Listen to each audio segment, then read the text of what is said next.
They laughed when she accepted him. They laughed, loudly, cruelly, without a single shred of restraint, when the most overlooked girl in the village of Edenmere stood beside a man dressed in threadbare linen and worn-out boots and said, "Yes, yes, I will have him." Her stepmother nearly choked on her wine. Her two stepsisters clutched each other like the comedy of it was too much to bear alone. The village gossips had a field day. A week's worth of material handed to them on a silver platter. A poor man, a wanderer with no name worth repeating, no land to his name, no coin in his pocket. And Edith, quiet, overlooked, walked on Edith, had gone and accepted him as her mate. Oh, how they laughed! They would not be laughing for long. Because what not a single soul in that village knew, what even Edith herself did not yet know, was that the man in the worn-out boots was not poor. He was not a wanderer. He had not stumbled into their little village by accident or misfortune.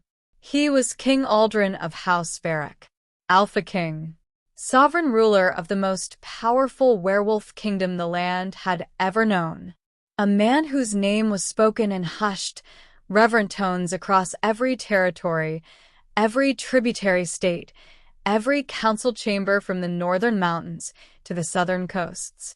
No one had ever seen his face. No one outside his palace walls, no common villager, no minor noble, no wandering merchant, knew what the Alpha King looked like. He moved through the world as a ghost of legend, a title, a force, not a person you could point to on a street and say, "There he is." And he had walked right into Edenmere in disguise. Not for love. Not at first. He had come for justice. He had come because his warlords, the very men he had appointed to govern the villages beneath his throne, had turned rotten. They had bled the people dry, taxed them into hunger, built their own comfort on the collapsed backs of the innocent. And every time a whisper of it reached the palace, it was swallowed whole before it ever made it to the throne room. So the king had come himself, quietly, alone, to see.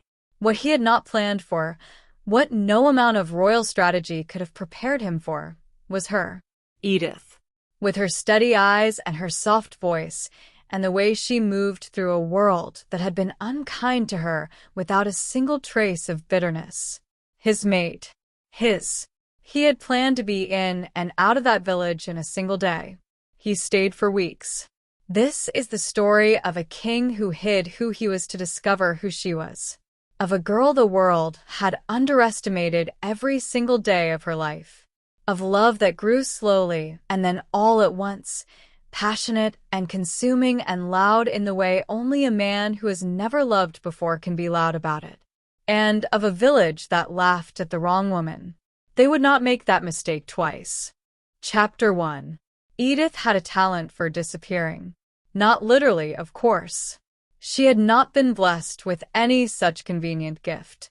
No, her talent was of the quieter sort, the ability to move through a house, through a meal, through an entire day, without anyone thinking to look directly at her. She had perfected it out of necessity, the way one perfects anything that keeps them from bleeding. The house at the end of Crestmore Lane had once belonged to her father. Lord Brennan Ashford had been a man of moderate standing in Edenmere, a noble, landowning, well-regarded within the social circles of the village. He had built that house with pride, had filled it with warmth in the early years when Edith's mother was still alive. Edith barely remembered her mother. She had been 8 years old when fever took the woman, a quiet, graceful creature named Mabel, by all accounts, who had loved wildflowers and laughed easily and had passed both traits to her daughter before she left. Edith remembered the smell of her more than anything else. Lavender and warm bread. The kind of memory that lived in the body rather than the mind. Her father had grieved. Then he had remarried. Lady Cecile was not a cruel woman in the way that cartoonish villains are cruel. She did not twirl a metaphorical cape or announce her contempt with a monologue.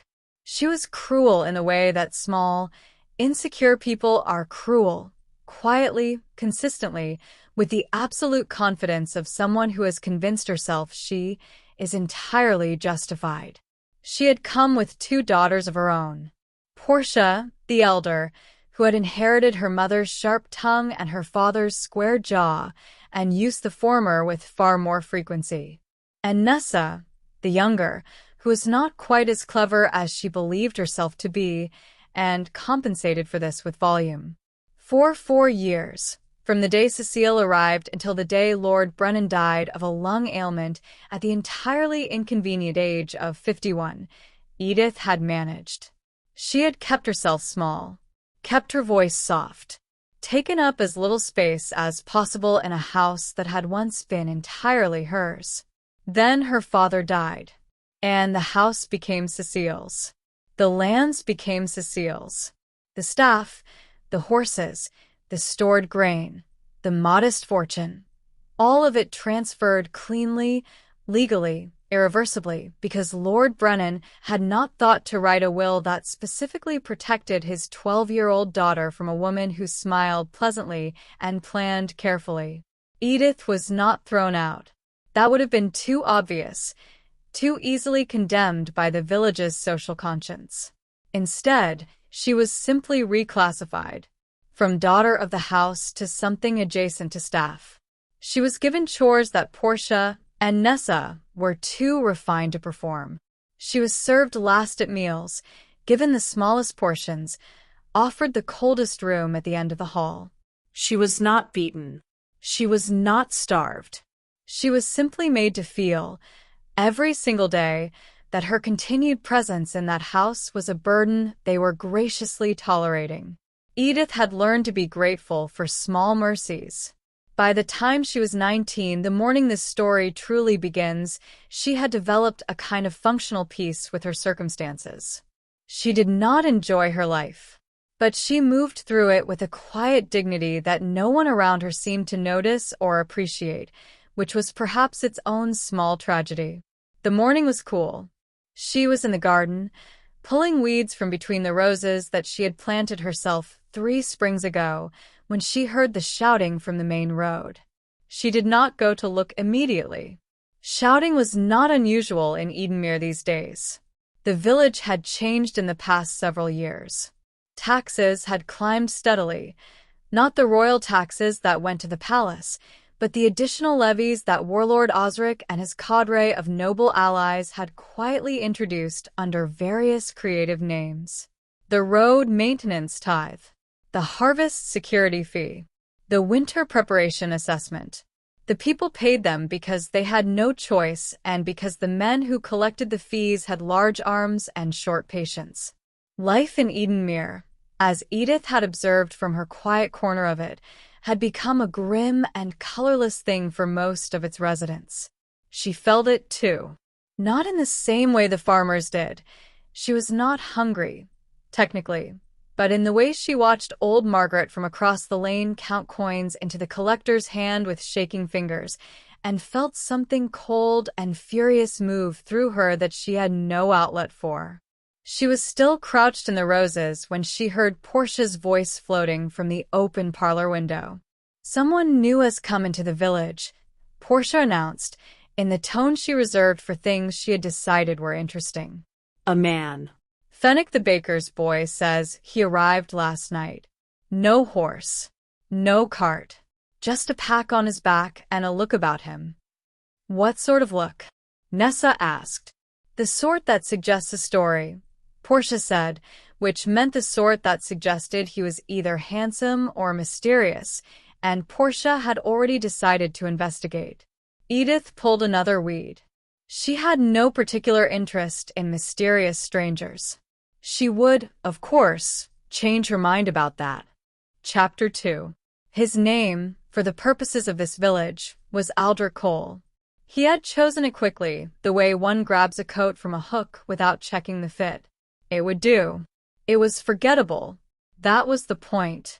King Aldrin of House Varec, the real one, the one with a throne and a palace and several hundred soldiers, currently under the impression he was handling diplomatic affairs in a distant kingdom, had arrived in Edenmere the previous evening with nothing but a worn traveling pack, a deliberately disheveled appearance, and the quiet, methodical focus of a man who had decided that something needed fixing and had elected to fix it personally.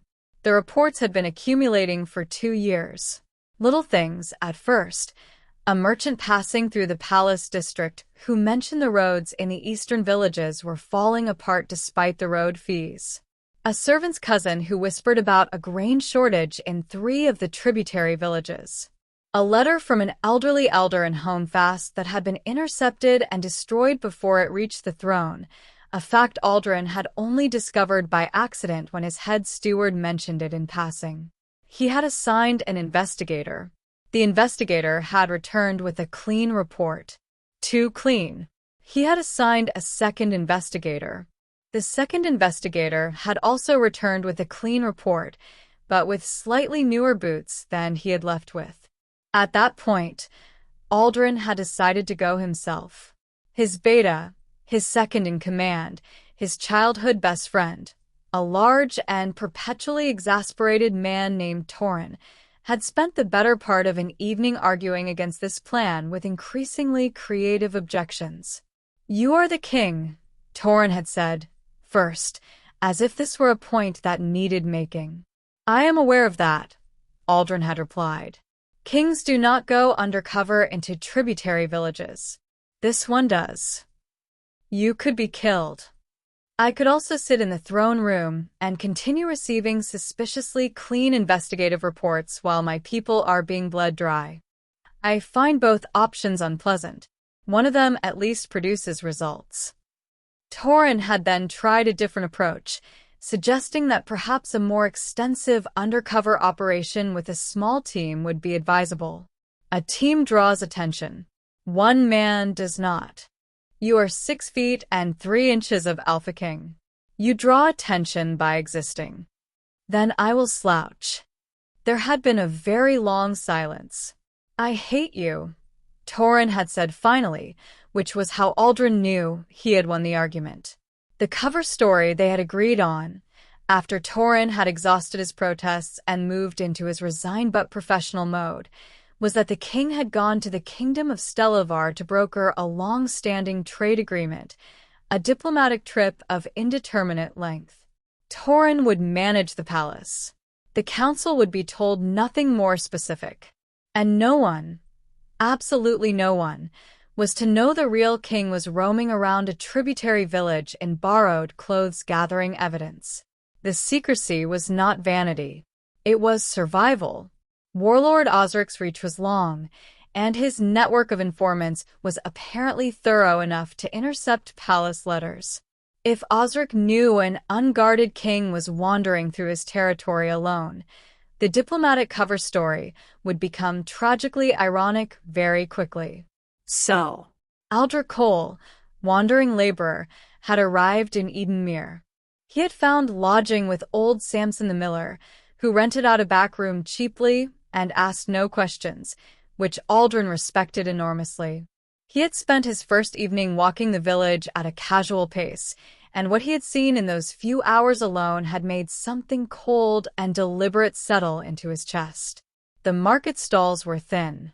Not in the seasonal way. He knew the difference between a winter lean and a structural shortage. This was structural. The farmers he passed had the particular posture of people who have learned to hide what they have from people who are looking for things to take. 2 collection agents had been present at the market.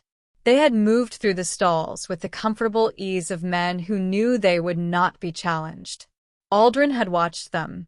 He had watched everything. And he had begun composing, in the back of his mind, the very thorough and deeply unpleasant reckoning he intended to deliver to Warlord Osric at the earliest opportunity. He had planned to be here for 1 day.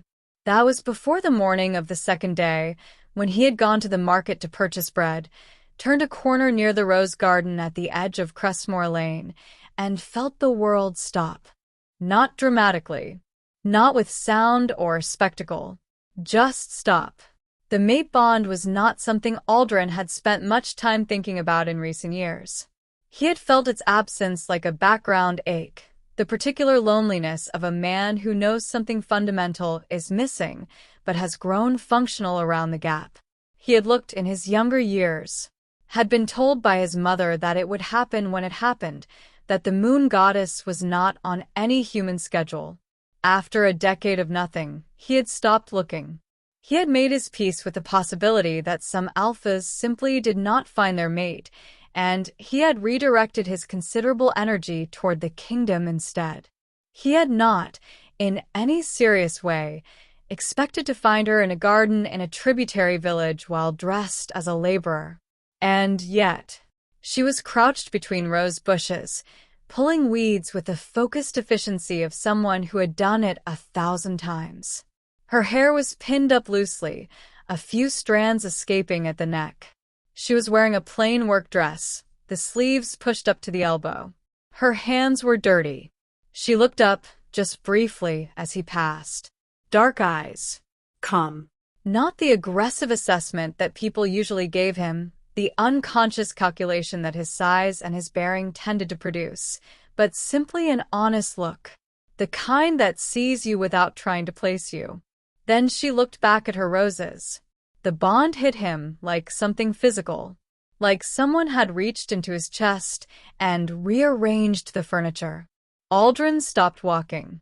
He stood there for a moment on the road, absolutely still, which was not a thing he did. He processed what had just happened with the careful, systematic attention he gave to all important information. His wolf, usually a contained, disciplined presence, an extension of his control rather than a challenge to it, had gone very, very quiet in the way it went quiet before it became very loud. He looked back at her. She was still weeding. He turned and walked back the way he had come, his original errand entirely forgotten, his one-day plan quietly crumbling in the background. His mate was a girl in a work dress in a rose garden in a village he was supposed to leave by sundown. He needed to think. Before we continue, I'd like you to let me know in the comment section where you are currently watching the story from. Also, do not forget to like and hit the subscribe button for more interesting werewolf romance stories. Chapter 3. He found out who she was by nightfall. Old Samson was a quiet man, but when properly encouraged with a cup of decent ale and a comfortable chair by the fire, he was also an informative one. Aldrin had learned within the hour that the girl in the rose garden was Edith Ashford, daughter of the late Lord Brennan Ashford, a nobleman, recently deceased, and that she currently lived under the roof of her stepmother, Lady Cecile. Aldrin had listened to this with his cup held still and his expression carefully neutral. A nobleman's daughter. He had met enough of them. Sons and daughters of village lords and minor nobility who had grown sleek and comfortable in the shadow of systems that enriched their families at everyone else's expense. They were not always malicious. Some of them were simply oblivious, which Aldrin had decided long ago was arguably worse. It was difficult to reform someone who genuinely could not conceive of their own complicity. He had watched Osric's network long enough to know that the noble families of these tributary villages were not innocent. They had accepted the arrangement, turned their heads, enjoyed their wine. And this girl was one of them. He told himself this, quietly and firmly, while he stared at the fire.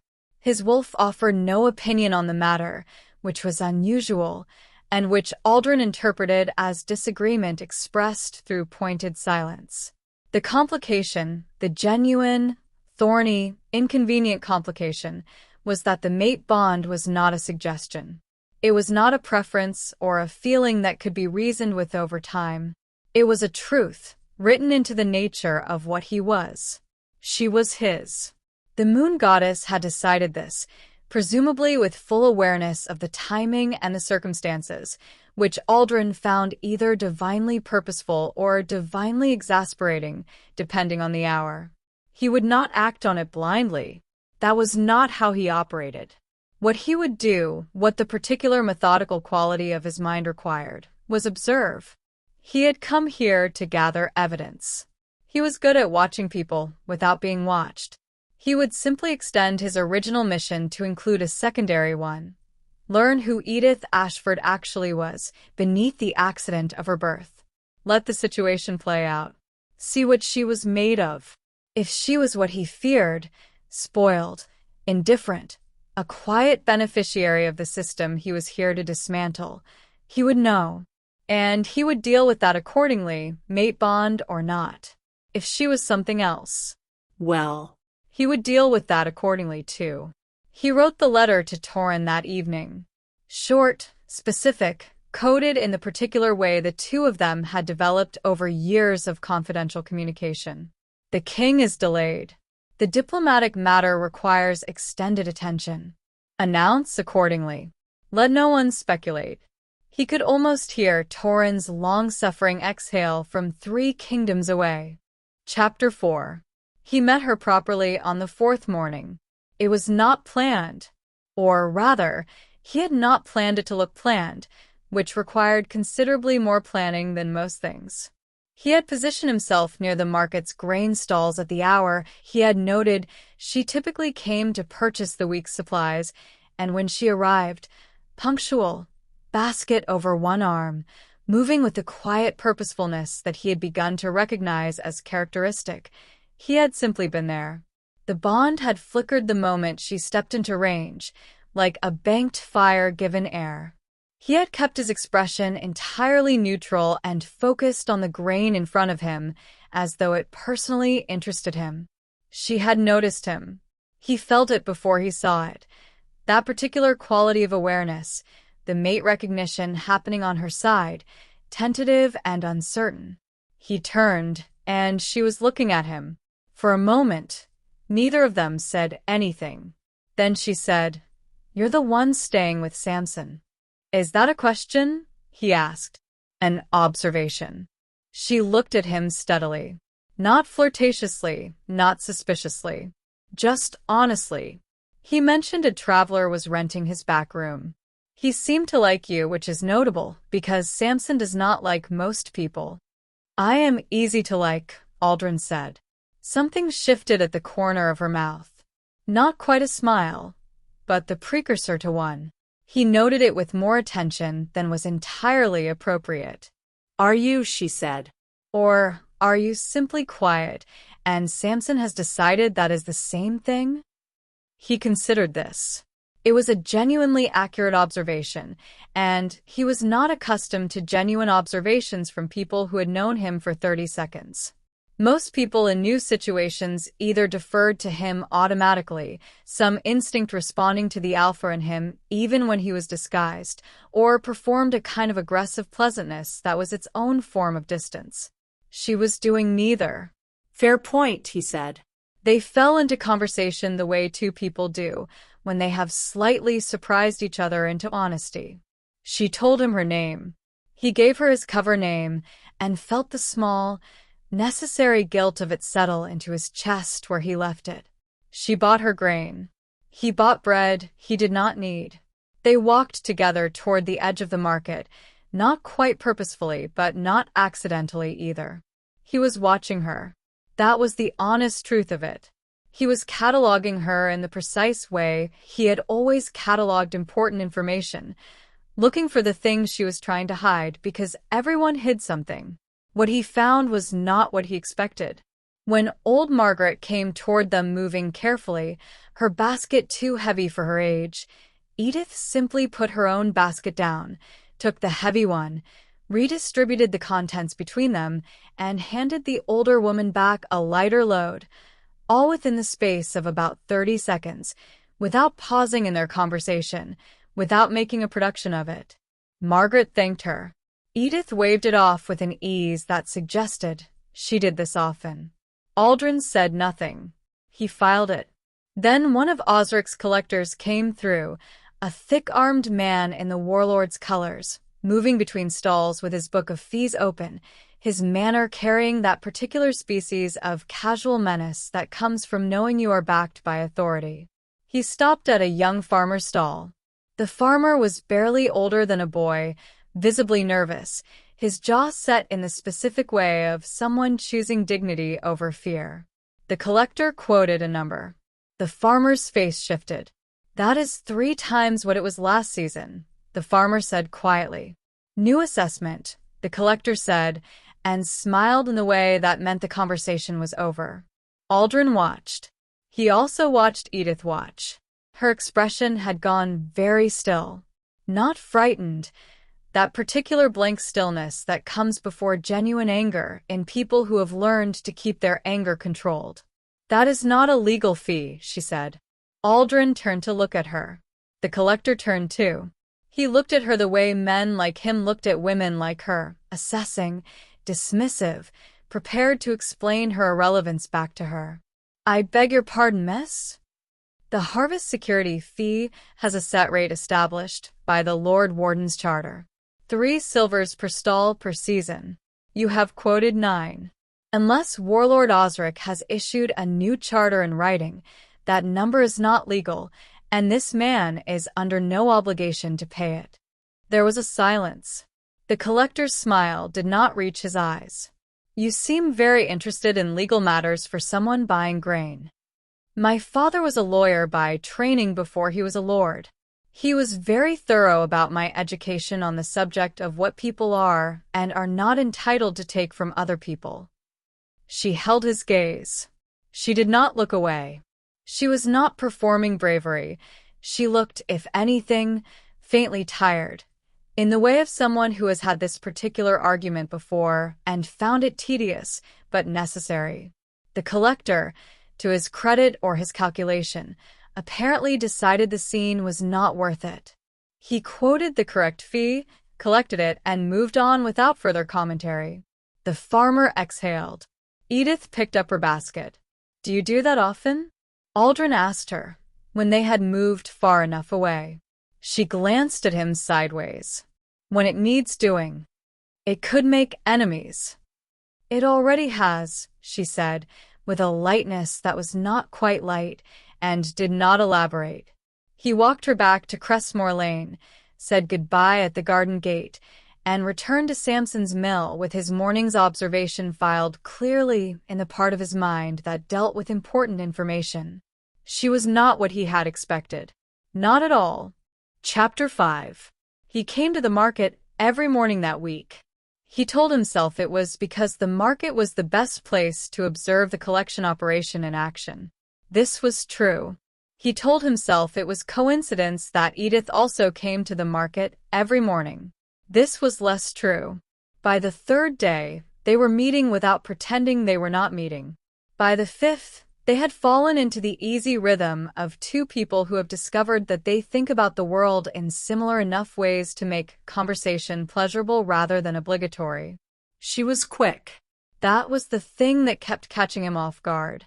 Not the market law precision of her first morning, but a more general quickness, a dry humor that appeared without warning, a way of cutting directly to the substance of things that felt almost familiar.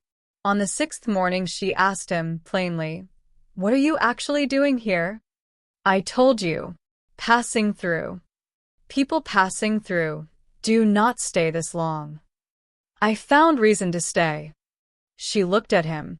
He had learned by now that when Edith Ashford looked at you she was doing it properly, not the social version of looking but an actual assessment, and it was disconcerting in the way that genuinely perceptive people were always faintly disconcerting. "Is it the village?" she asked. "Or something in the village?" He considered several answers. Settled on honesty adjacent to truth. "I found something unexpected," he said. "I am not yet sure what to do with it." She was quiet for a moment. Then, softly, "I felt it too. When I first saw you." He went still.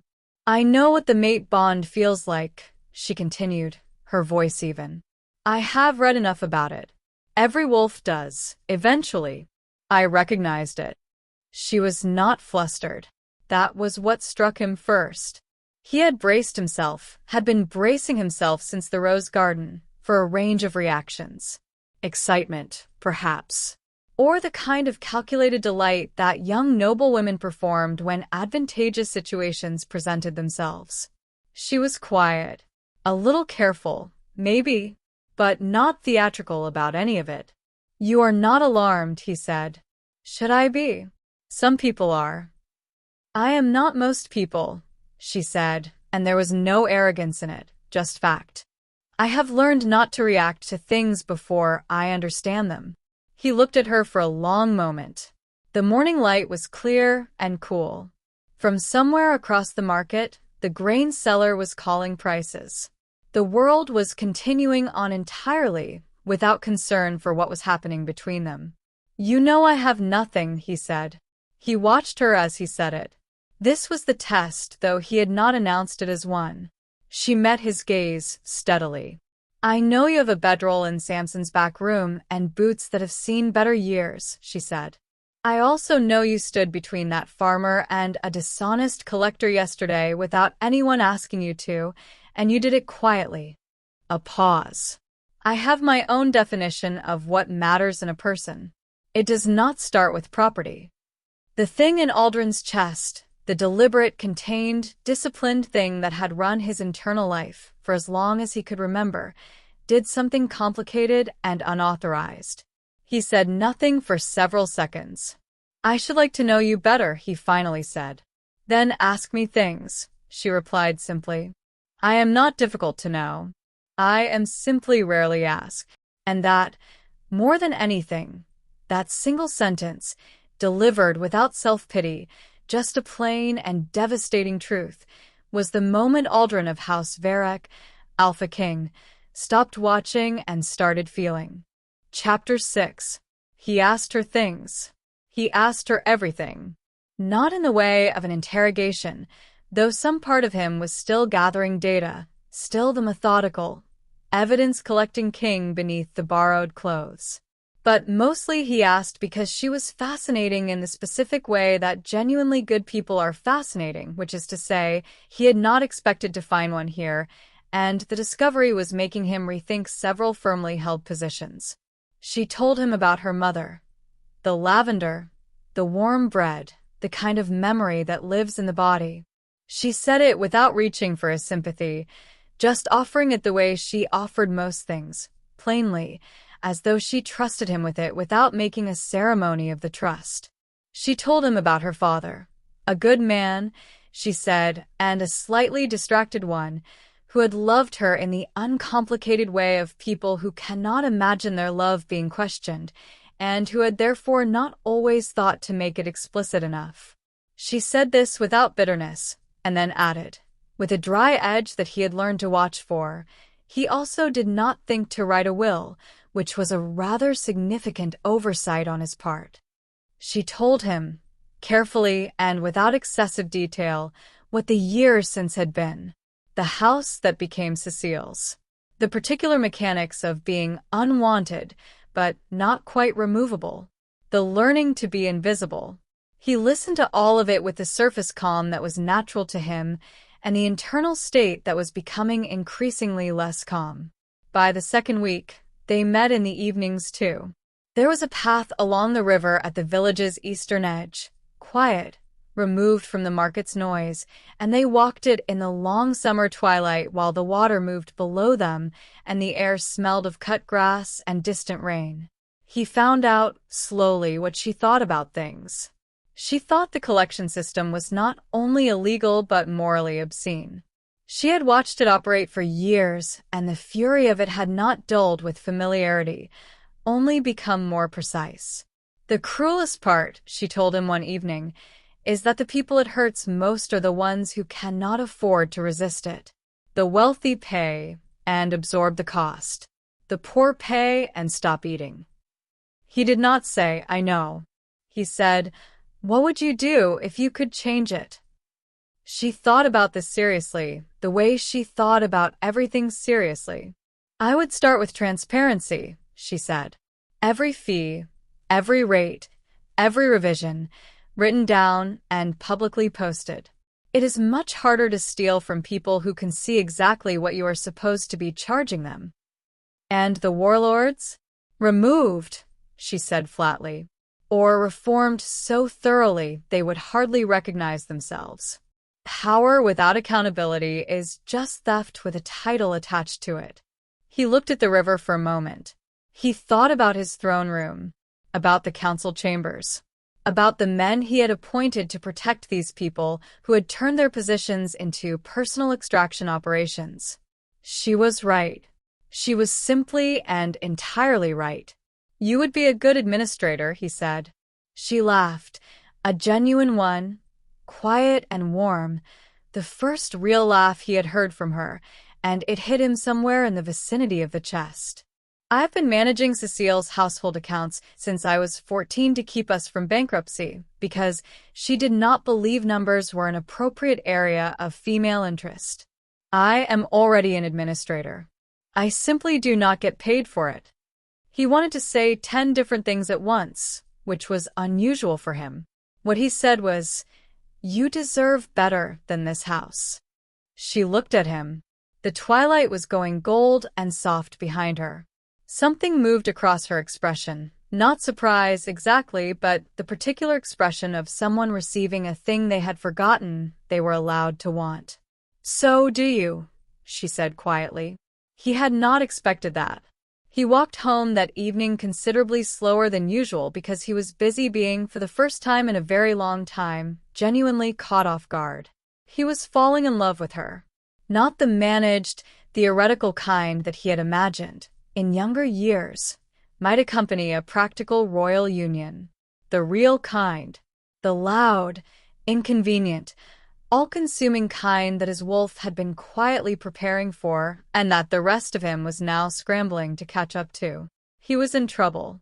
He decided somewhere between the river and Samson's Mill, entirely fine with that. Chapter 7. It was at the end of the 3rd week that he told her. Not everything. Not yet. That particular truth was still a few days and several necessary preparations away. But the part that mattered most. They were sitting on the low stone wall by the river, the last of the summer evening draining out of the sky, and he had been looking at her for a long moment, and she had been letting him look, which he had come to understand was its own kind of trust from her. "I want to marry you," he said. She turned to look at him very directly. He met her eyes. "That is very sudden," she said. "I have been thinking about it for 3 weeks. That is slightly less sudden." "I am serious, Edith." She studied him for a long moment. The seriousness in her face was the kind that meant she was measuring not the question but the asker, not whether she wanted the answer, but whether she trusted the source.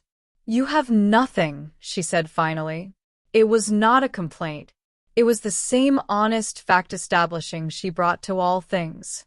"I have my health, my word, and, apparently, an optimistic disposition," he said. Something warm and reluctant moved through her expression, and she pressed her lips together briefly to contain it. He had noticed she did this when he made her want to smile at inopportune moments. "I meant that I would not be marrying you for comfort or security," she said. "Which means I would be doing it because I wanted to, which means I need to believe it would be real." "It is the realest thing I have ever proposed in my life," he said, and the absolute lack of humor in his voice made her go still. She looked at him for a long time in the evening quiet. "All right," she said softly. "All right," he repeated. "All right, I will marry you." She said it the same way she said most things, plainly, without performance, as if she had thought it through, and it was simply true. "You should probably speak to Cecile. Though I warn you, it will not be a pleasant experience. I have had unpleasant experiences before." "Not like Cecile," she said, with a faint, dark humor that told him exactly how unpleasant she meant. "She has a gift for them." He took her hand. It was the first time he had done so, properly, deliberately, not by accident of proximity. She looked down at their joined hands with an expression that was not quite composed, and that small crack in her composure was worth more to him than anything. "I will handle it," he said. She turned her hand over in his, the tiniest movement, and held on. Chapter 8. He had walked into difficult rooms before. He had negotiated with warlords. He had sat across tables from foreign kings who wanted his land and smiled at them pleasantly while meaning absolutely none of it. He had managed his own council, which contained several men who believed subtlety was a quality reserved for lesser people and preferred to conduct diplomacy through volume. Lady Cecile's parlor was a different kind of difficult. It was clean and aggressively tasteful in the way that small-scale social ambition produces, every item chosen to signal a prosperity that was, he noted, somewhat overstated given what he knew about the actual finances of his household. Cecile herself received him in the parlor with the expression of a woman who had been told a wandering laborer wished to speak with her and had prepared herself to be appropriately dismissive. Portia and Nessa were present too, which was likely not accidental. "Mr. Cole," Cecile said, in the tone of someone using a name they had already decided did not matter much. "Lady Cecile," he replied. He settled into the offered chair with a calm so natural and total that Cecile blinked slightly, which he noted. "I understand you wish to speak about Edith," she said. "I wish to formally request permission to court Edith, with the intention of marriage," he said. There was a silence. Then Portia laughed. It was not a quiet laugh. It was the kind of laugh that exists specifically to communicate contempt, breathy, incredulous, designed to reach the target's ears with maximum precision. Nessa joined it a beat later, as she usually did, the way a slightly smaller echo follows a first sound. "I beg your pardon," Portia said, recovering enough to be articulate. "You want to marry Edith?" "Yes." "Our Edith. Edith from this house." "Unless there are several Ediths in the village whom I have overlooked, yes." Portia opened her mouth, then closed it, apparently deciding the comment did not warrant a response. She settled for a sweeping look at him that communicated everything she felt about his clothes, his boots, and the general poverty of his presentation. "You are a poor man," Cecile said, in the tone of someone stating a clinical fact. "That is one description of me." "Yes," he said. "What do you offer her?" "Myself. My name.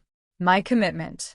He looked at Cecile without warmth but without hostility either, just a level, open regard that somehow seemed to bother her more than aggression would have. "I am aware that is not the answer you would prefer." "It is certainly not," Cecile said. "Edith is the daughter of a nobleman. Whatever her current circumstances, she has standards to consider."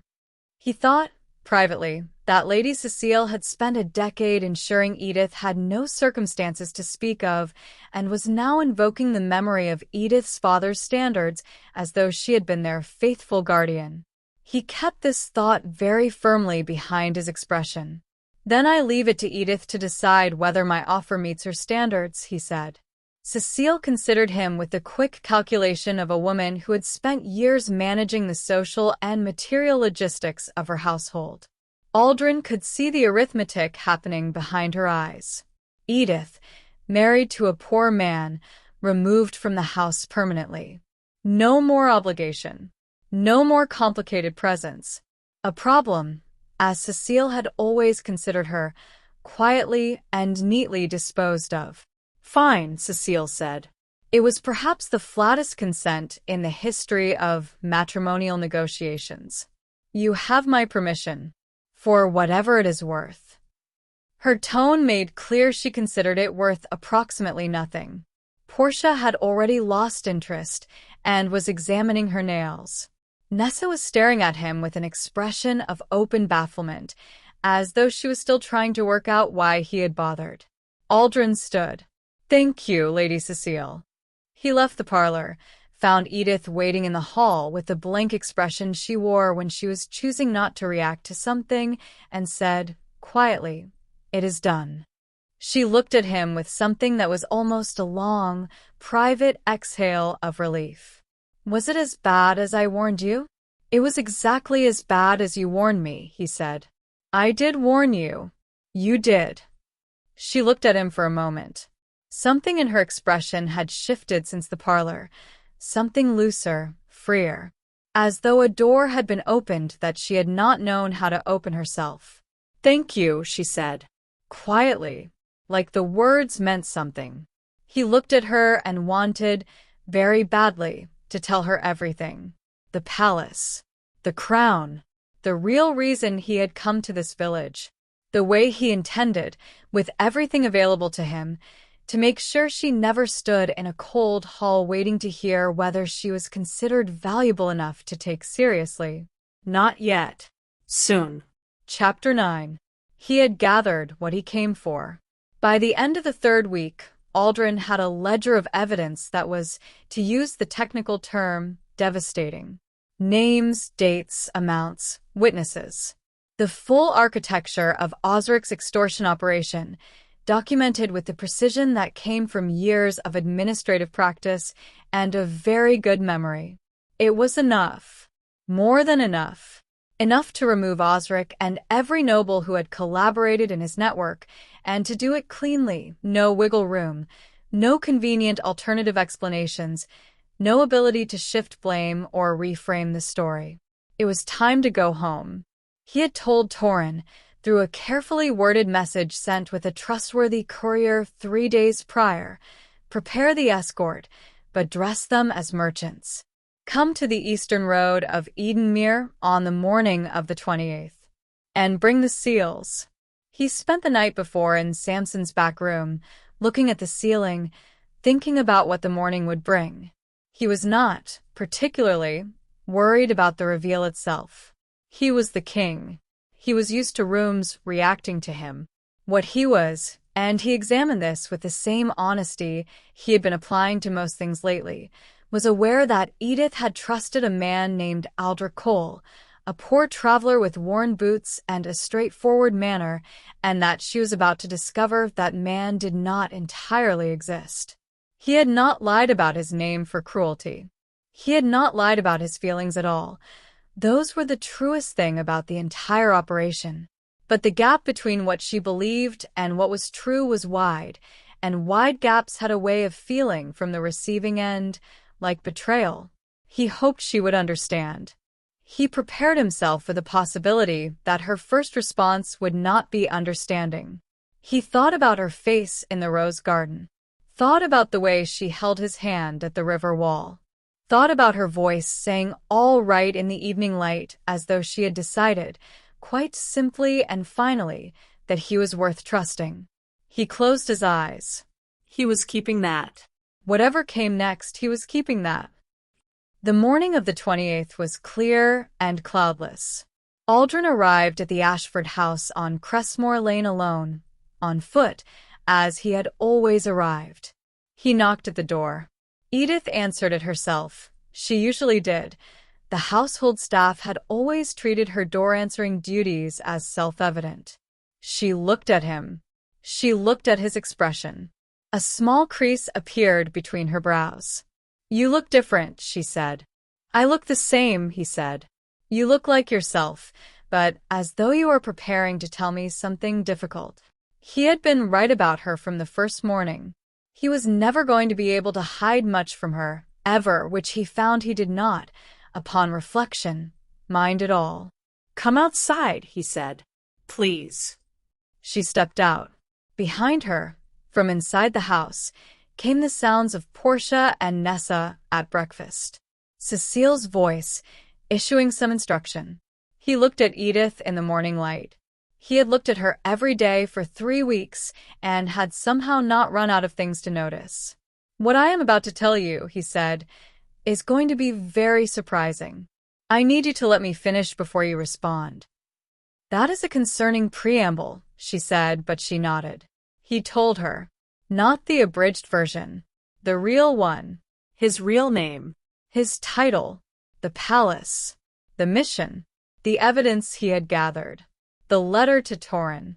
The escort that was, at this precise moment, approaching along the eastern road dressed as merchants. He told her about the mate bond and the rose garden and the decision he had made to stay.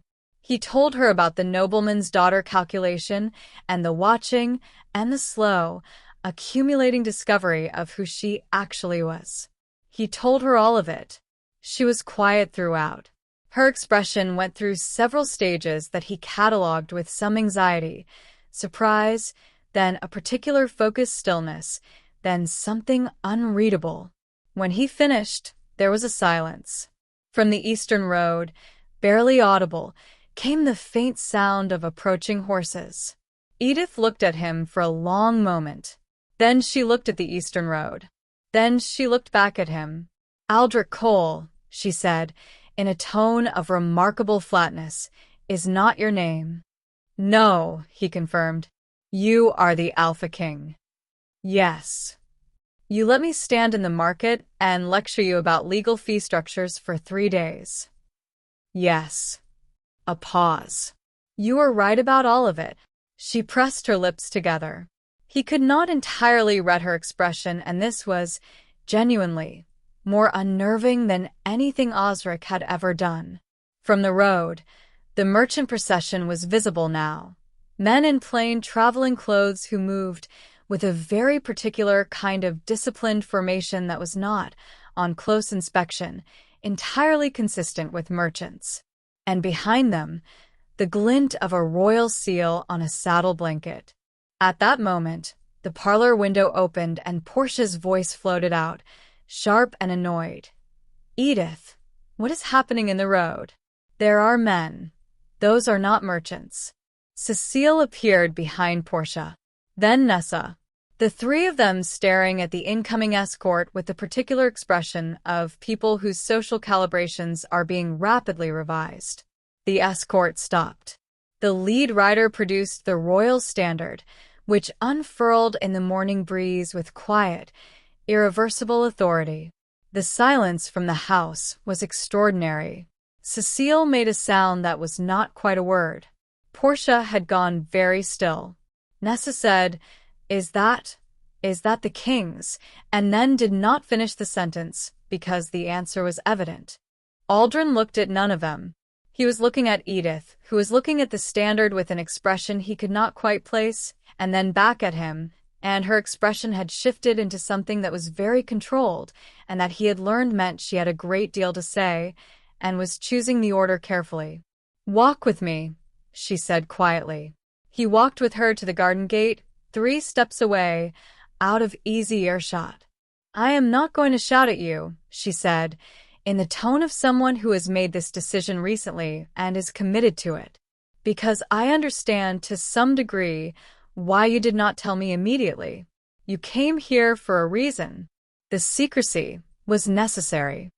"Yes," he said. "It was. But you also kept it from me after you decided to stay. After you told me you wanted to marry me." "Yes," he said again. "That part one am less pleased about." "I know." He held her gaze. "I wanted to tell you before this morning. I should have told you sooner. I did not, and I do not have an excuse that does not come down to I was afraid of what it would change between us, which is not an excuse at all." She studied him. He stood still under it. "You stayed for me," she said. "Not a question. I stayed for you." She was quiet for a moment. Something moved across her face, complicated, private, arriving at a conclusion he could not see the steps of. "This is a great deal to take in on a Wednesday morning," she said finally. A sound came out of him that surprised him. Not quite a laugh. "Close." "I am aware. Give me a few days," she said. "To be angry. I do not hate you. But I need to be properly annoyed before I can be anything else. Do you understand?" "Completely," he said, and meant it with his whole chest. She turned back toward the house, where Cecile, Portia, and Nessa were standing in the garden now, staring, their earlier laughter at this situation exactly, and entirely nowhere to be found. Edith walked past all 3 of them without saying a word. The expression on her face was the specific expression of a woman who has just learned that the entire universe has been quietly correcting the record on her behalf, and who has decided to let it. Chapter 10. He did not give the wedding gifts to Cecile. This had not been part of any original plan. It became part of the plan approximately 3 seconds after Cecile stepped forward in the garden with an expression that had rearranged itself with impressive speed, from stunned silence into warm and welcoming social grace, as though she had always been entirely charmed by the idea of Edith marrying well. Aldrin looked at her for a moment. Then he looked at the escort. Then he turned to the lead rider and said quietly, "The grain, the coins, the bolts of cloth. Distribute them to the market. Priority to households flagged in the collection records. Wren the farmer, Margaret by the lane, the weavers on the South Road." The lead rider, who had worked for the palace long enough to know that the king's even tone and precise instructions were frequently doing more work than the sentences suggested, confirmed the order without comment. Cecile's new warmth flickered. "My lord," she said, recovering. "Surely some portion." "Lady Cecile," he said, and his voice did not change in pitch or volume, but something in it closed a door. "My gifts are for my bride. She may direct them as she chooses. She has directed them here." He looked at her steadily. "Is there anything else?" There was not. The distribution happened over the next 2 hours. Aldrin watched part of it from the edge of the market and felt something settle in him that had been waiting to settle since he first arrived in this village, and saw the thin market stalls and the farmer's careful posture and old Margaret counting coins with shaking hands. It was not justice, not yet. Justice was what would happen when he got back to the palace and convened his council. But it was something visible and immediate, in a place that had been waiting too long for visibility.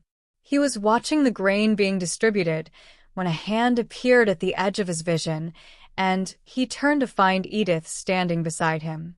She had changed out of her house dress. She was wearing a traveling cloak now, plain but warm, her hair properly pinned.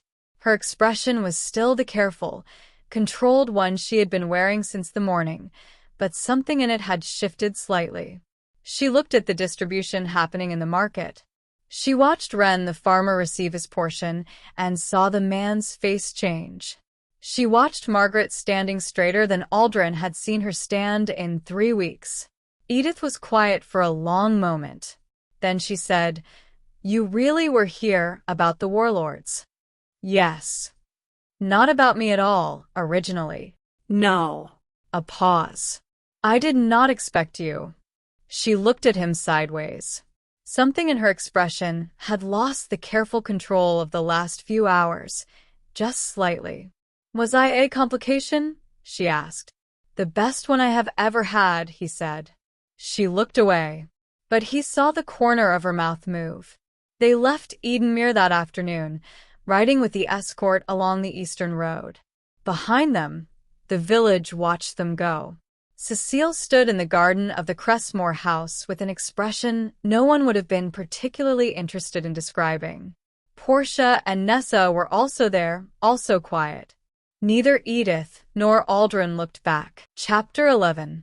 The palace was larger than anything Edith had imagined. She had known, abstractly, that the Alpha King's seat was substantial. She had the vocabulary for it: Great Hall, Palace Grounds, Eastern and Western Wings, audience chambers and staterooms. But vocabulary is a flat thing, and the reality of it was something else entirely. It rose from the valley floor like it had always been there and always intended to stay, stone and glass and banners in the colors of House Varric, deep silver and forest green, and it was not the grandeur of it that struck her most but the life inside it. The people, the staff, the soldiers, the functionaries, all of them going about the ordinary business of an extraordinary place.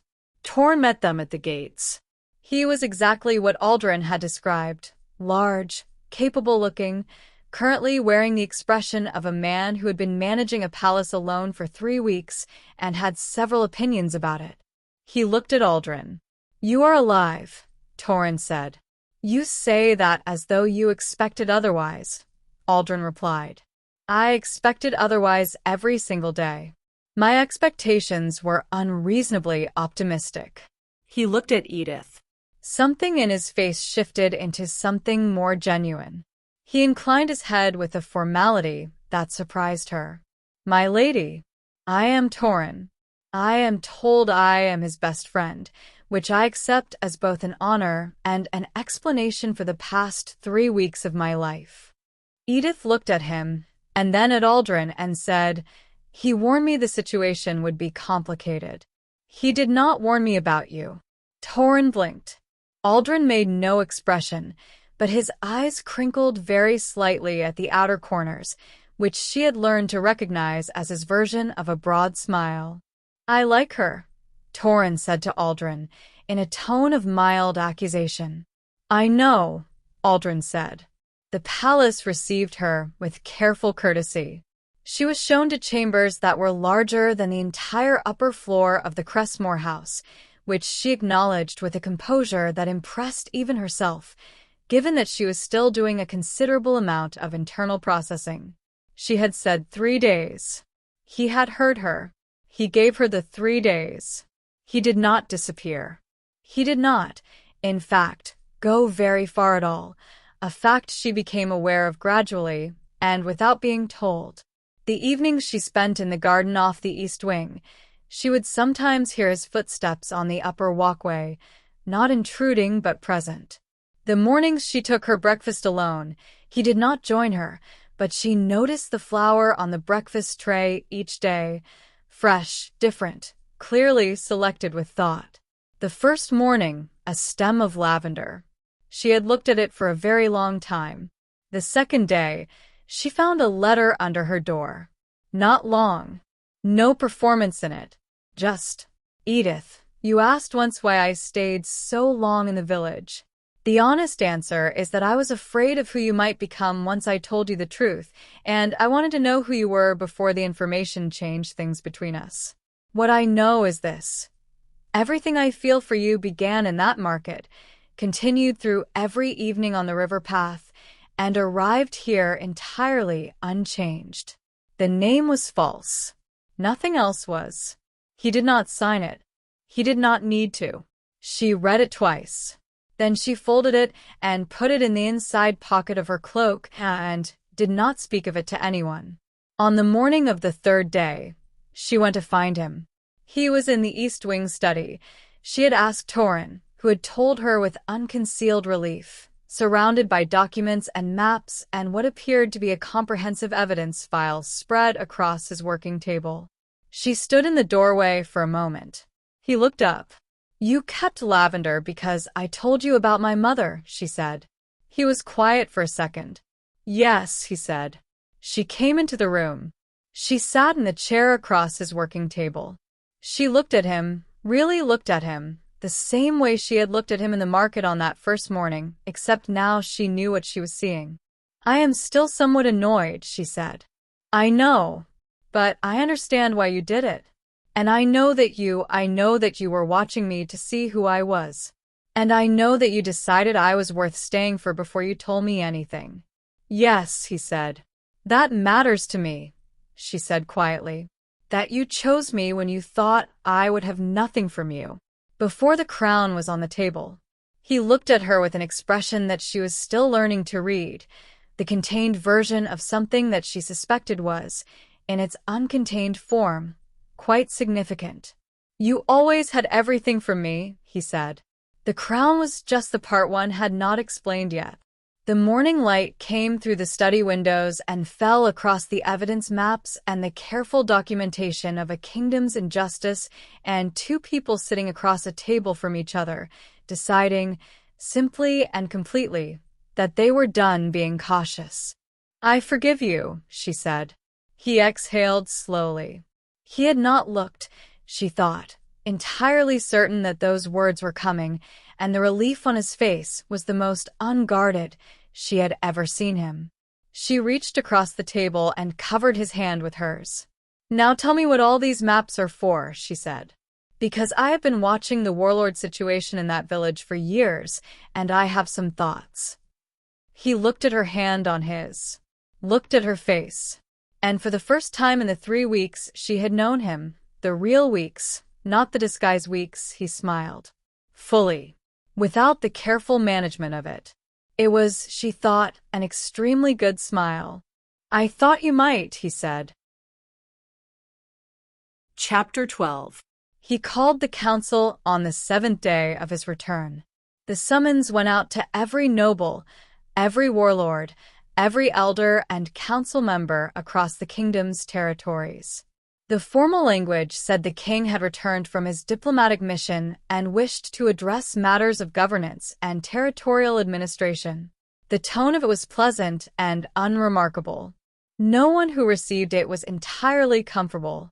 This was, Torin observed, an accurate instinct. The great hall of Varric Palace was arranged for formal session, the long tables, the seating order, the standards of each territory represented. Aldrin sat at the head of it in the full formality of his office, which he had not been wearing 3 weeks ago, and which changed the room around him in ways that were entirely intentional. He was the same man. He simply looked like himself now. Warlord Osric arrived with a delegation that was slightly too large for the occasion, which Aldrin had expected. He was a broad, prosperous-looking man in his 50s with a practiced politician's smile and eyes that were permanently in the process of assessing the room. He smiled at the king. "My lord, I trust the diplomatic trip was productive." "Extremely," Aldrin said. The council opened with procedural formalities. Aldrin sat through them with the patience of a man who has been trained since childhood to let things unfold at their necessary pace. Then he laid the file on the table. He did not announce it dramatically. He did not make a speech about it. He simply produced it, organized, documented, dated, witnessed, and set it in front of the council secretary to be read into the record. The reading took 12 minutes. By the 4th minute, the room had gone quiet in the particular way that rooms go quiet when everyone in them has suddenly recalculated their position. By the 8th minute, Osric's practiced smile had become a different kind of expression. By the 12th minute, 3 of the lesser nobles had physically moved their chairs away from Osric's delegation. When the reading concluded, Aldrin looked at the assembled room. "The evidence is comprehensive," he said. "It names names, dates, amounts, and the specific mechanisms by which the people of 6 tributary villages were systematically extorted over a period of 4 years." He did not raise his voice. He did not need to. Warlord Osric, along with the 12 noble collaborators named in this file, are removed from their positions, effective immediately. The territories under their administration will be placed under direct governance from the palace until suitable replacements are confirmed. Osric's practiced politician's face had gone through several expressions and settled on something that looked, underneath the controlled surface, like a man making calculations. "This evidence," Osric said carefully, "was gathered how exactly?" "By me," Aldrin said. A pause. "Personally?" Osric said. "Personally." There was another pause in which Osric appeared to be reconsidering a significant portion of his assumptions about the past several weeks. "You were in Edenmere," Osric said. "Not quite a question." "For 3 weeks," Aldrin confirmed. "The hospitality is acceptable. The grain supply is not. The record of your collection operations, however, is remarkably detailed. I appreciate a thorough administrator." The dark irony of the last sentence was delivered in the same tone as everything else, which made it somehow more devastating. The session took 2 hours. By the end of it, the removals were formalized, the restitution schedule was established, and the remaining nobles had each found a way to express their enthusiastic support for good governance with the energy of men who had just realized they were very close to a fire and were grateful for the distance. Osric was escorted from the hall with his delegation. His expression, as he left, was not the expression of a man who had accepted his circumstances. Torin noted this to Aldrin, quietly, as the hall cleared. "I noticed," Aldrin said. "He is not going to leave this quietly." "No," Aldrin agreed. "He is not. Watch him." Chapter 13. There was a period of approximately 6 weeks between the council session and the wedding, And in those 6 weeks, Aldrin was many things: methodical, thorough, administratively engaged, actively managing the territorial transition, and, in the private hours of the palace, startlingly, rather loudly in love. Torin noticed first, because Torin noticed everything, and was professionally obligated to say nothing but constitutionally incapable of letting it pass. "You stare at the East Garden," Torin said one morning, without preamble. "I was looking at the light," Aldrin said. The light and Edith were both in the East Garden. Coincidence? "She came inside 40 minutes ago." A pause. "The light is still interesting." Torin looked at him for a long moment.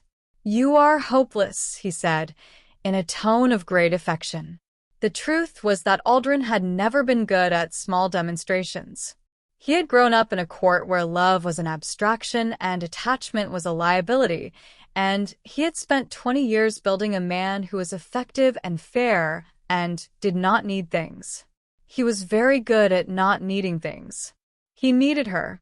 It had arrived not gradually, but in retrospect. He had looked up one morning and the need was simply there, fully formed, as though it had been accumulating quietly for weeks and had decided to present itself as a fait accompli. He had discovered, the person he wanted to tell things to. Not his counsel, not Torin. Her. When something interested him, the first thing that happened was that he wanted to tell Edith. When something troubled him, he wanted her opinion. When he was tired, he wanted to be in whatever room she was in. He was not accustomed to wanting things this specifically. He began to find excuses. He brought her through the palace's document archives and showed her the territorial records, partly because they were relevant to the justice operation she had become genuinely invested in, and partly because watching her work through a problem was one of the most interesting things he had ever seen. She thought in straight lines and arrived at angles simultaneously, a combination he had encountered in perhaps 3 people in his life. He showed her the palace garden on the west side, which had been neglected by 3 consecutive head gardeners and was a minor institutional embarrassment. She looked at it for a long time and then said, with a considering expression, that the soil looked workable, and he had the distinct impression that she was already mentally redesigning it, and he found this so specifically delightful that it took some effort to maintain a neutral expression.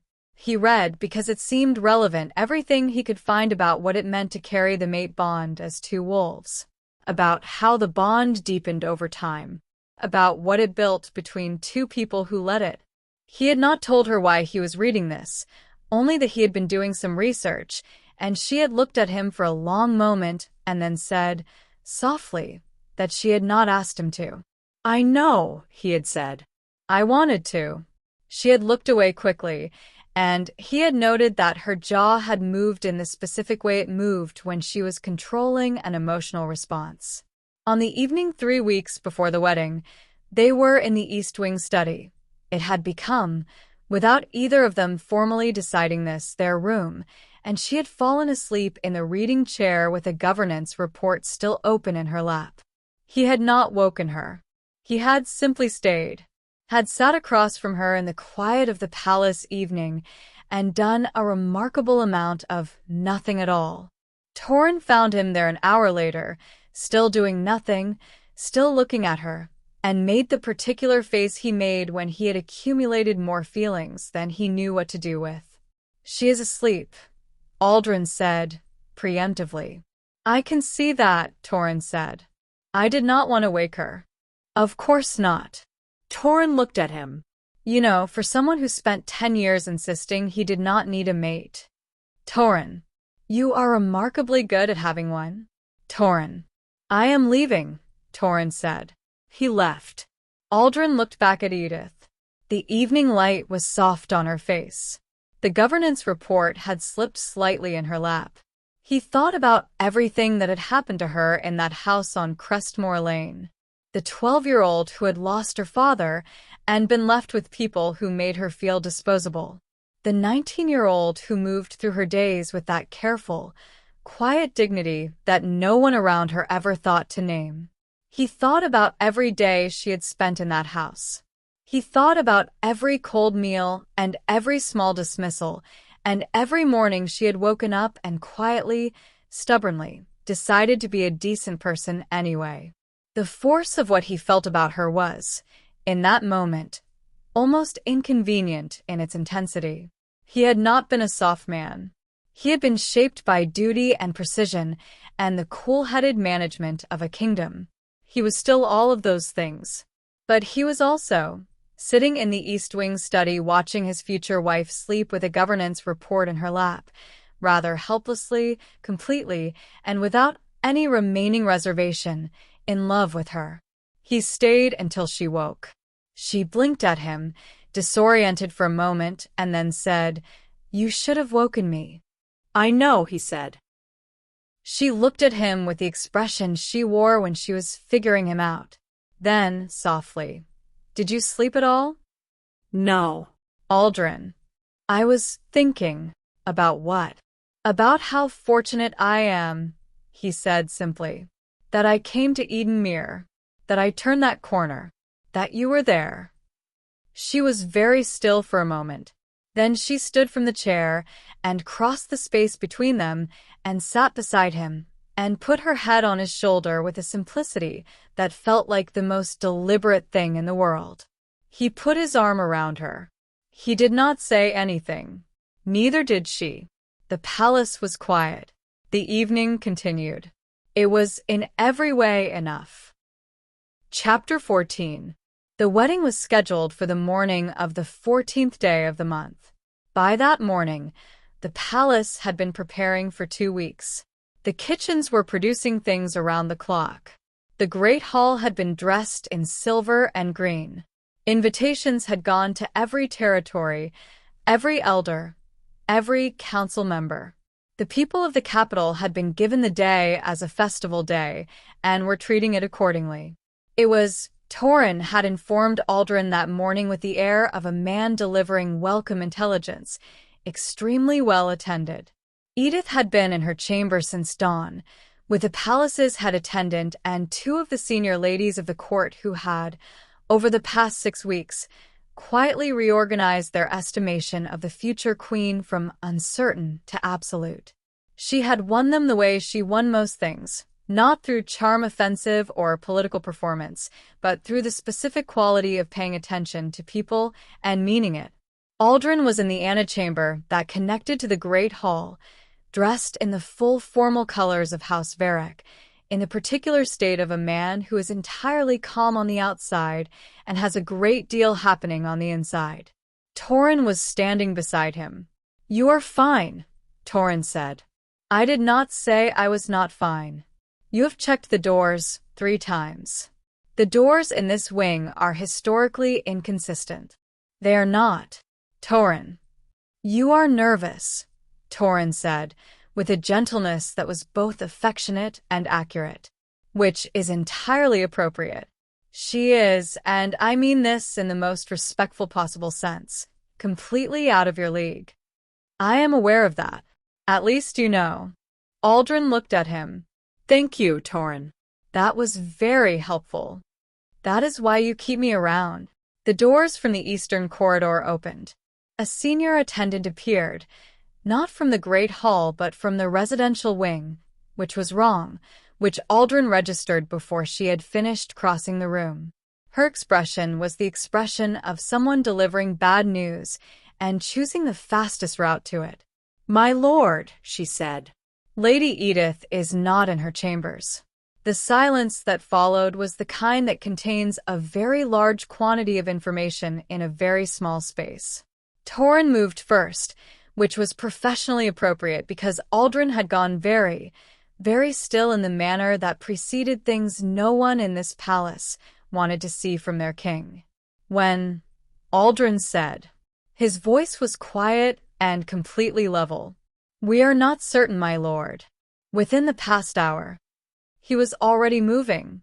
Torin was already behind him, issuing orders to the guard captain in the rapid, efficient shorthand of 2 people who had worked together through crises before. Osric. He knew it the way he knew the cold of a blade before it touched skin, the certainty before the evidence. The guard captain had the first confirmed intelligence within 20 minutes. A servant had seen two men in plain clothing near the side passage of the residential wing at dawn.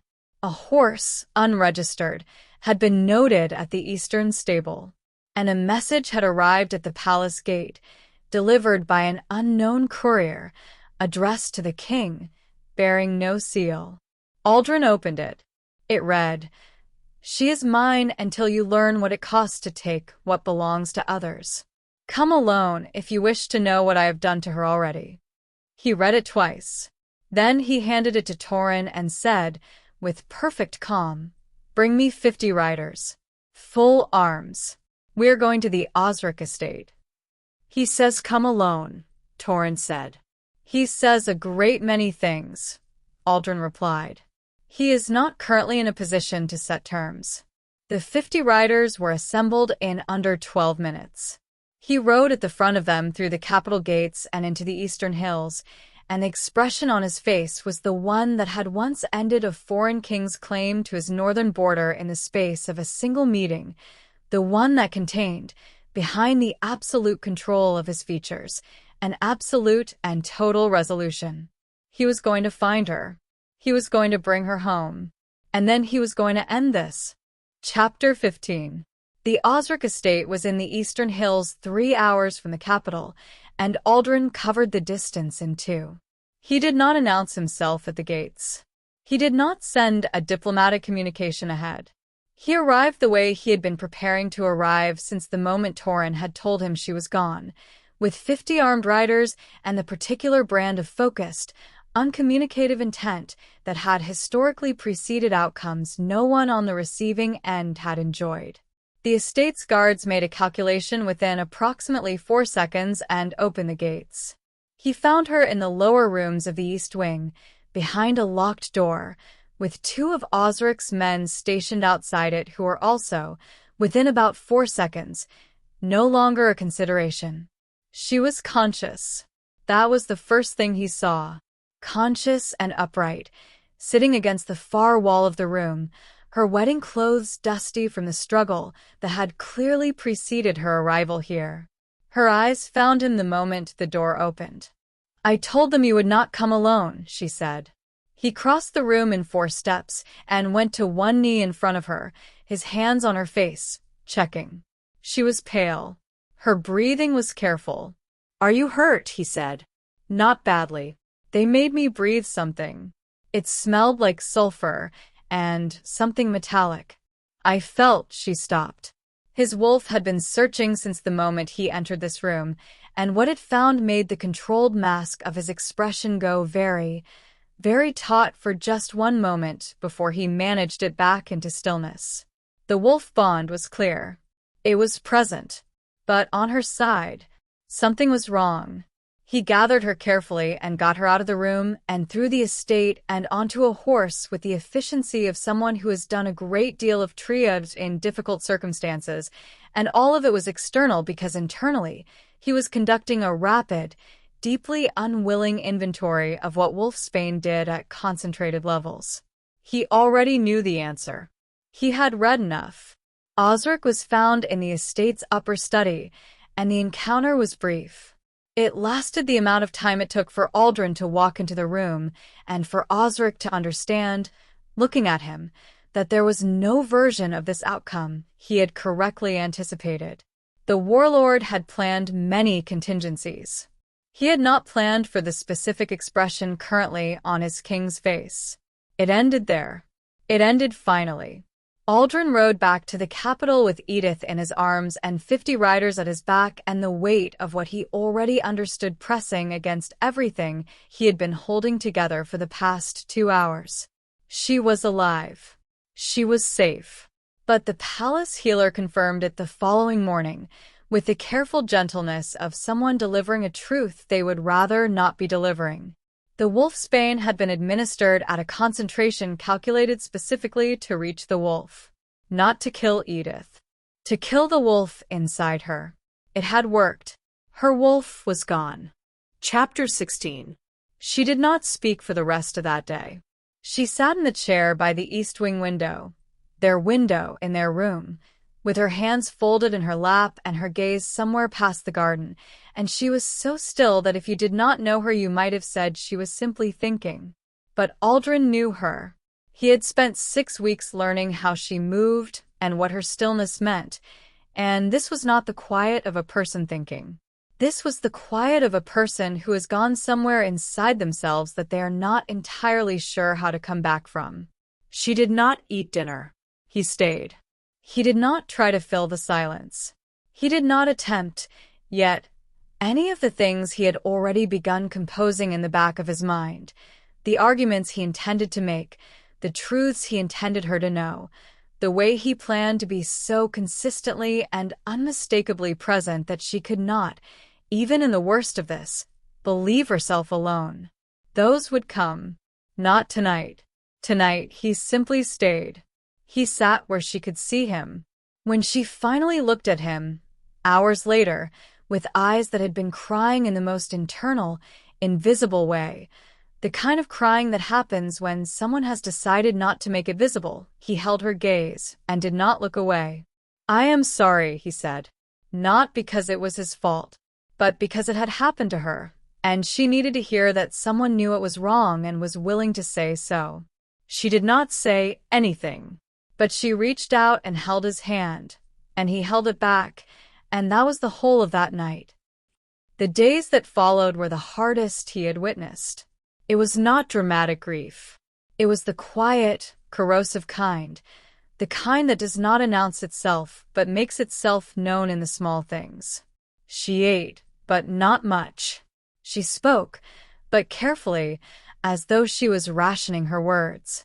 She came to the garden but stood at the edge of it rather than in it, as though something between her and the growing things had changed.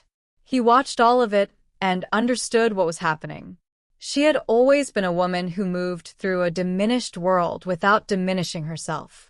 The house on Crestmore Lane had taken her father, her property, her social standing, her ordinary comfort, and she had carried all of it with a quiet dignity that had no performance in it.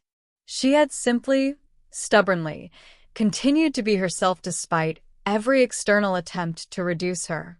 This felt different, because it had not taken something external. It had taken something interior, something that was hers alone, and that no outer circumstances could reach. She had not mentioned the wedding. It had been quietly postponed without discussion. On the 4th evening, he went to her. She was in the East Wing study, not reading, just sitting. He sat across from her and did not announce anything he was about to say, just began. "You are still you," he said. She looked at him. "The wolf is part of what you are. I am not dismissing that. I know what it means to lose it." He held her gaze. "But it is not the whole of what you are. It was never the whole of what you are." "A wolfless queen," she said quietly, not with self-pity, but with the honest inventory of someone examining their situation. "There are people in this palace who will say." "Those people," he said, "do not concern me. They should. A queen without a wolf is." "Edith." His voice was steady, but not without feeling. It contained a great deal of feeling, actually, all of it focused and direct. "I have watched you face down a tax collector with nothing but the accurate memory of a legal charter. I have watched you redistribute my entire wedding tribute to people you had never met because it was right. I have watched you move through a house that tried to break you for 7 years and come out the other side with enough decency to lecture me about governance." He held her eyes. "That is not the wolf. That was never the wolf. That was you. All of you." She was very still. "I do not love your wolf," he continued, quietly. "I love you. And if the moon goddess herself came to me and said I could have you with the wolf or without, the answer would be the same in either version. I would choose you. I would choose you without qualification, without revision, and without a single moment of hesitation." She pressed her lips together hard. Her jaw moved. You cannot keep saying things like that, she said after a moment. Why not? Because it makes it very difficult to maintain any reasonable level of composure. Good, he said. Something broke open in her expression, then, not unhappily. The way something breaks open when it has been held too tightly for too long and finally releases into something easier. She came around the table and sat beside him, and he put his arm around her, and she cried, properly, the way she had not allowed herself to do for 4 days. He held her through all of it, his chin against her hair, his hand on her back, not moving, not hurrying it, not asking anything of her except to let herself feel it. When it finished, she was quieter in the way of someone who has put something down that they had been carrying. I am going to be all right, she said, to the room rather than to him. I know, he said. She looked at him. How do you always know? Because I have been watching you be all right in circumstances that would have undone most people, he said. I have considerable data on the subject. She almost laughed. It was a very small, very genuine almost laugh. He decided this was one of the greatest achievements of his life. Chapter 17. It was 3 weeks later when she came to him and said, quietly, that she thought she was ready. He had not asked. He had been prepared to wait the length of time she needed without marking any particular day as the expected arrival of readiness. But she came to him in the East Wing study on a Tuesday morning with the composure of someone who has done the full interior work of a difficult thing and arrived, finally, at the other side of it. I am not the same, she said, but I think I am who I am still, even with the gap of it. Yes, he said. And you meant what you said. Every word of it. She stood in the doorway for a moment, looking at him with the direct, honest regard that had undone him in the market on that first morning. Then she came into the room and kissed him, for the first time, not impulsively but deliberately, in the way she did most things, choosing it completely. He held her face in his hands like something he had been given that he intended to keep very carefully. When she stepped back, she was faintly pink and entirely composed, which was, he thought, an exclusively Edith combination. The garden in the West Wing, she said. I have been thinking about what it needs. He blinked. Now. I have been thinking about it for 3 weeks. I would like to tell someone. She looked at him. You said I could have it. It is yours, he said immediately. She sat down with a piece of paper and began to talk about soil composition and winter herbs and the particular drainage problem in the east corner, and he listened with the complete, undivided attention he gave to important matters because she was the most important matter, and he saw no reason to pretend otherwise. They were married on a clear morning 2 weeks later. The great hall was filled. The territories were represented.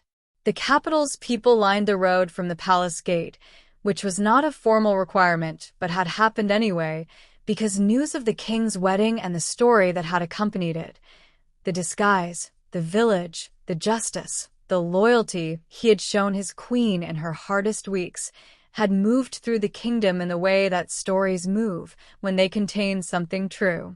Edith walked into the great hall with the composure of a woman who had spent years being invisible and had decided, this morning, to be visible. She wore palace green, and she carried nothing in her hands, and she did not look at the assembled room at all, only at him. He watched her walk the length of the hall toward him and thought that he had spent his entire adult life being competent at things, and that competence was useful and admirable and necessary, and that it was also, in the final accounting, not the thing that mattered most. This mattered most. She mattered most. And whatever the rest of his reign brought, he would remember this moment as the one in which the kingdom he was most grateful for was the one of exactly 2 people, established in a village market 3 weeks before either of them had planned. She reached him. She looked up at him and said, very quietly, so only he could hear it, "Stop looking at me like that, or I will lose my composure in front of the entire kingdom." "I cannot stop," he said. Aldrin. I have tried. It does not work. You are terrible, she said. You have mentioned that before, he said. And yet here I am. And yet here you are, he agreed. The hall around them was full and bright, and the morning was clear, and the officiant was waiting with patient amusement for the two of them to finish their conversation. They said the words. They meant all of them. Chapter 18. The evening after the wedding, when the great hall had finally quieted and the last of the guests had taken their leave and the palace had settled into the comfortable hum of a celebration concluding, Aldrin had looked at his wife across the room and said, simply, "Walk with me." She had looked at the remaining guests, the attendants, the considerable list of formal obligations that technically still existed. Now, she said. Now, he confirmed. She had taken his hand, and they had gone. There was a river path at the palace's eastern boundary, not unlike the one in Edenmere, though broader, and bordered by old willows that trailed their branches into the current in the evening dark. The moon was full and low on the horizon, enormous and pale gold, the kind of moon that made the world look like something out of old stories. They walked without urgency. There was nowhere they needed to be. The evening was warm and the river was speaking quietly below them, and they were, simply, two people walking in the world together. She had her hand in the crook of his arm, and she was looking at the water, and he was looking at her in the way he had mostly stopped trying to manage, because she had told him once that she did not mind it, and he had decided to take her at her word. They had been walking for perhaps 20 minutes when the light changed. Not dramatically. Not with fanfare. Just a quality to the air, something added to it. A brightness that was not quite moonlight, and not quite anything else. A warmth that arrived without a source. They both stopped. She appeared at the edge of the water path, where the willows thickened. She was not tall or imposing or particular in any describable way. It was more that looking at her made every other source of light in the world seem like it was offering context rather than illumination. The moon goddess. There was a very long silence. Then Aldrin, who had been raised in a palace and trained in a dozen varieties of formal address and was not, as a rule, easily rendered speechless, said nothing at all. Edith, after a moment, inclined her head in the quiet, dignified way she did most things. The goddess looked at them both. Something in her expression was not quite a smile, but its precursor. The warmth of someone who has been watching and has seen enough. You found each other in an unlikely place, she said. Her voice was not loud, but it reached everywhere. Yes, Aldrin said. And when things were hard, you stayed. This was addressed to both of them, and both of them said nothing, because it was true and did not need elaborating.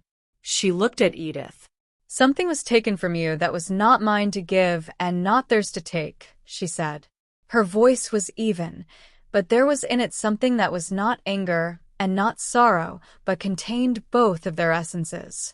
What is taken by cruelty should not define what remains. Edith was very still. The wolf is part of what you are, the goddess continued. And the love between you. She looked from Edith to Aldrin and back again. Such love should not walk incomplete. It was not made for incompleteness. The air changed again. It was not violent or theatrical, no lightning, no grand gesture. Simply a warmth that concentrated, for a moment, in the space where Edith was standing, and then settled, and then was still. And Edith. Edith made a sound. Not a word. A sound. Small and broken open, and full of something so large it had no name that any word could adequately serve. She pressed her hand to her chest, and her eyes closed, and her face did something complicated and private, and then she was laughing. The Real laugh, the one Aldrin had first heard on the river path in Edenmere, except fuller now, slightly undone, tears and laughter arriving together in the way they sometimes do when a joy is too large for only one of them. He was beside her before he had decided to move. his hands on her face, her hands over his, her eyes opening and looking at him with an expression that made everything he had ever managed or calculated or achieved in his entire life collapse very quietly into the background. "She is back," Edith said, and her voice was cracked at the edges and absolutely certain in the middle. "She is back. I can feel."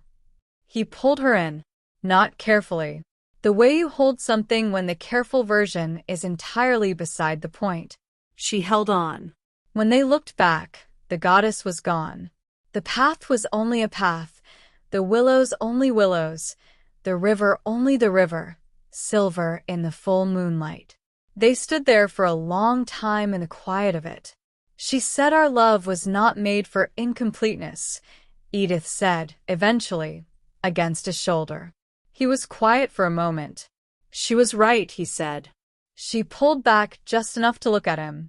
Her eyes were still bright. The moon was behind him and cast him in pale silver, and she thought that she had been afraid, for such a long time, in such a quiet and persistent way, that the things she wanted were not available to people like her. That the life she might have had died with her mother and her father, and had been inherited by Cecile and Portia and Nessa, and everyone who had looked at her and decided she was worth less than she was.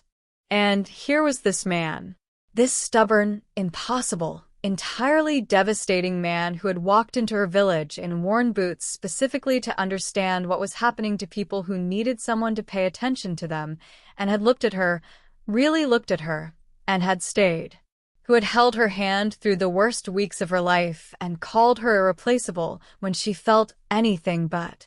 Who had just held her like she was something precious while a goddess gave back what she thought she had lost forever. "I love you," she said. The words were plain. She did not dress them up. He looked at her for a moment with an expression that was, for once, entirely unmanaged, the version of him that had no walls left to maintain between what he felt and what he showed. "I know," he said. "I knew before you did." She blinked. That is an extremely arrogant thing to say. It is also accurate. "You are the most," she stopped, pressed her lips together, failed to suppress it. "You are impossible. You have said that before. And I will say it again." She took his hand and turned back toward the path and the palace lights in the distance. "Frequently, and for the rest of our lives, I expect." He let her lead him down the river path, her hand in his, the moon following them both. "I am counting on it," he said.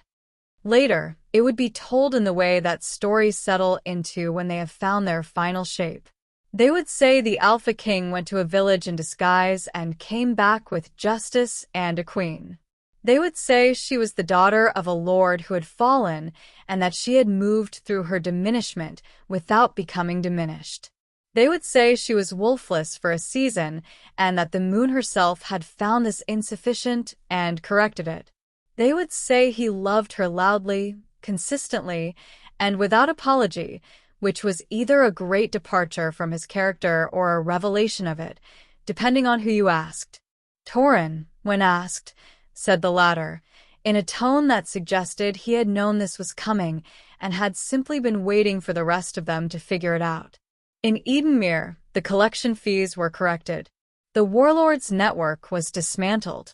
New administrators were appointed. Aldrin had asked Edith for her assessments of the candidates, which she had provided in a 12-page document that had made the palace council blink and then, quietly, adopt nearly all of her recommendations. The village rebuilt slowly and steadily, the way things rebuild when someone has finally decided to pay attention. Old Margaret sent flowers to the palace the following spring. Edith kept them in the East Wing study.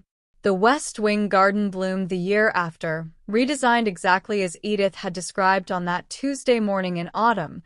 Winter herbs, good drainage, lavender in the south corner. Always lavender. Because the things that mattered were not the things that vanished. They were the things that you carried in the body rather than the mind. The things you returned to again and again, not because you were told to, but because they were yours. Love like that does not wait for convenient circumstances. It simply arrives. In a rose garden in the morning when you are pulling weeds. And it stays.